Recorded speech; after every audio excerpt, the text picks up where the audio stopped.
In America, our culture as Africans is nothing new, but everything you've been taught about yourself and each other is not all true.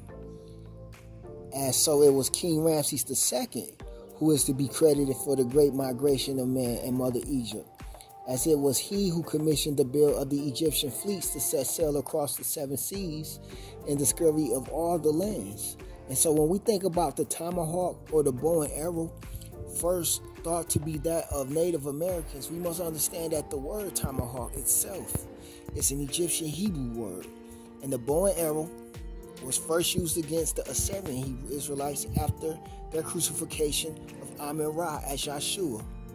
And so by the time the British crossed the Detroit River, the real Detroit natives were still of African descent. And this is true of us around the world because we were first to set foot wherever there was land as ancient Egyptian Hebrews, and yet we are the descendants of the Zulu nation and kingdom of Upper Egypt and the men of creation and not birth. Because of this, we've always had one faith and one God, and He is the Father and Creator of all in all, including Allah and God, as well as the Holy Spirit, and He is the Archangel Al-Rasul Caprias, and the true Father and Creator of all things in existence. And yet we do not deny God as the solar disk and sun in the sky, or His begotten as Kanim Ab-Ra in the name of Amen-Ra, as the Father and Son within their holy Ka as Aten within Allah, or that all things in creation of Him as the true Creator and Father Al-Rasul Caprias.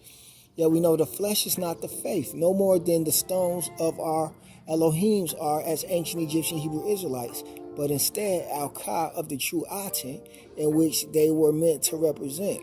And for this we are the true descendants of Islam and disobedience, based on the faith within the subservitude of the Elohims of Upper Egypt's functions as the Elohims of our cosmos, which led to the gift of astronomy and the zodiac of our people, which was not the faith of another before disobedience came into the world, but the Egyptian Hebrew Israelites.